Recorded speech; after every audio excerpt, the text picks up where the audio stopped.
No, I don't think that would work. Eventually, the problem was solved when Lorna sat in the passenger seat with the neck of the bass pressed up against her cheek, and Suzanne loaded 8 or 9 packs of toilet paper onto her lap in a tower which reached to the roof of the car. "Do you feel safe?" she asked anxiously as she began to drive along the almost empty roads leading towards the centre of Vienna. "Very," said Lorna. "They're like an airbag. If we crash into something, they'll probably save my life." "You don't look very comfortable. I'm so sorry." "Don't worry, I'm fine." After a moment or two, she said, "Look, it's kind of an obvious question, but why have you brought so much loo paper?" Suzanne glanced at her in surprise, as though the answer was self-evident. "I just decided to stock up. I mean, maybe I went overboard a bit, but still, you can't be too careful, can you?" She drove on, negotiating a set of traffic lights. But she could tell that Lorna didn't really understand her explanation. "Because of the virus, right?" she added, to leave no room for doubt. "You think it's that serious?" "Who knows? But yes, I think so. Have you seen the footage from Wuhan? And now the whole of Italy's been locked down." "Yes, I heard," Lorna said. "They're not going to do anything like that here, are they? I mean, there's no chance the gig tomorrow would be cancelled." "Oh no, I don't think so.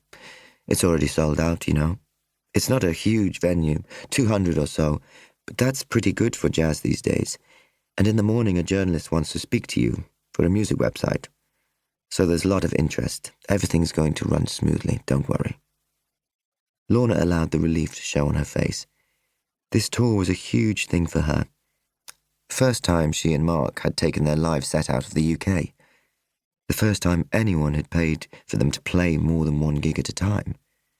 Her first earnings from music in over a year. By day, she was one of 4 women working on the reception desk of a 15-storey office block in central Birmingham. Her colleagues had a vague idea that she played music in her spare time, but they would have been amazed to know that something like this was happening. That someone was paying for her to go to Austria and Germany, that she was being put up in hotels, that a journalist, for heaven's sake, even a journalist from a website, wanted to interview her.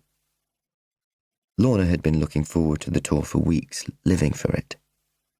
It would break her heart if this weird little virus were to derail everyone's plans. Suzanne left her at the hotel and promised to come round in the morning, straight after breakfast. It was a budget place, some miles from the centre of town. The rooms were tiny, but Lorna was grateful just to be there. For half an hour or more she lay on her bed, thinking.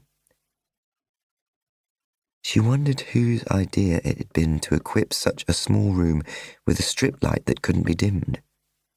She wondered why she had chosen to play an instrument that took up more space in the room than she did, and had almost got jammed in the lift.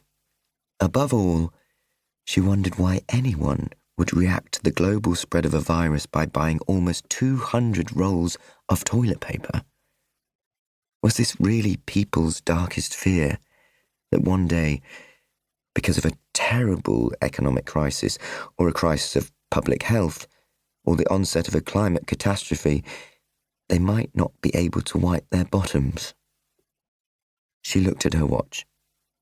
9:30. 8:30 in Birmingham. It would be a good time to call home. By home, she meant the UK. But she didn't plan to call her husband, Donny, who would be out with friends by now. Nor did she want to call her parents, who were on holiday, taking advantage of the unexpected and unwanted expansion of their leisure time now that Britain had finally left the EU, and all the British MEPs were out of a job.